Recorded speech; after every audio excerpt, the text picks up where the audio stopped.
Hello, welcome to Fast Physics. We are going to be talking about magnetic fields that we cover in the AQA exam board in A-level and AS. So today we're going to basically do a quick summary of 3.7.5.1, 2 and 3, talking about the difference between magnetic flux density, magnetic flux and magnetic flux linkage, because I can completely understand they are very, very complicated things in terms of getting your head around what the difference is between the three.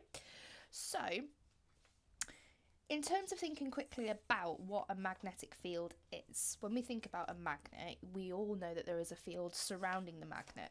And hopefully by now, what you already know is that the field comes out of the North Pole, travels round, and goes back into the South Pole, okay? Which actually means a compass points to south, not to north, if you think about it. But we can talk about that at another time. So what you got to think of is this magnetic field is a route to transfer energy within a magnet, and you need both the poles in order for that transfer to be completed. So you can't have a transfer of that energy unless you have both the north and the south pole for there to be a route round through to. So that flow of energy, as I just kind of described, that transfer, the flow of that energy, is what we define as the magnetic flux, okay? So flux has this weird symbol looking like that, or sometimes you see it with the bars on top, okay? Now, flux is measured in Webers or Webers, so we write it like this and spell like this. Now, as I was saying, that your flux has to be the same coming out as it is going into both poles in a field. So the flux, if you think about it, is the amount of field in a given area. So if you think of flux as field in an area, now hopefully by this point in school you've already learned that flux has that symbol, and field or magnetic field has a symbol B, and area has a symbol A. So that gives rise to this equation, which is really, really crucial and useful for whenever you're doing any kind of equations talking to do with magnetism. Okay, so what I've done is I've quickly redrawn us this magnet, and if you have a look at the magnet here, and I annotate here as area A, and then roughly in the same size area, I'll say area B. Now, you'll probably notice the biggest main difference here is when we look at A and B, A has way, way, way more lines of field in it than B does, okay? So A has a lot more flux lines, remember flux lines, in it than B. So when we think about this, in terms of what density is, so this is a more dense object than that. So here we've got a high density of flux lines. So when we think about it in terms of that, magnetic flux density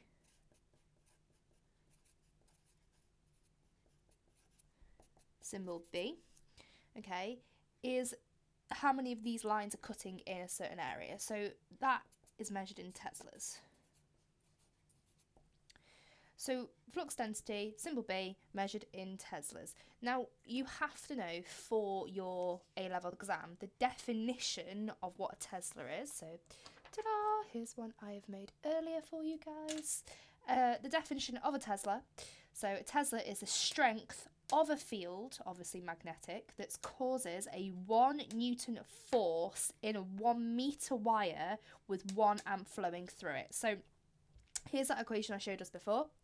We can rearrange it for the flux density. So when we rearrange it for the flux density, I've already said that flux is measured in Webers, and we already know from hopefully GCSE that area is measured in meters squared. So a Tesla can otherwise be defined as Webers per meter squared. Okay? Now, you're probably sitting there thinking, yeah, well, that's all good and well, but when I have learned about this in school, we've been applying it to coils or solenoids. So I'm just trying to explain it in terms of a solenoid now. just so that you have that picture in your head, which obviously will make your life a lot easier as well as ours. So, you know, each loop here, each individual loop has an area of A. So we've already mentioned that A is important when we're talking about flux, as referring to this equation. So you know that A is something that's very, very important to us. So when we're looking at this, we have to link all these different loops together to look at the overall flux that's going through our circuit. So that link in flux is called the flux linkage. Now, flux linkage doesn't have its own individual letter, like A for area or B for magnetic flux density. Flux linkage is quite literally N, which is number of loops or number of turns,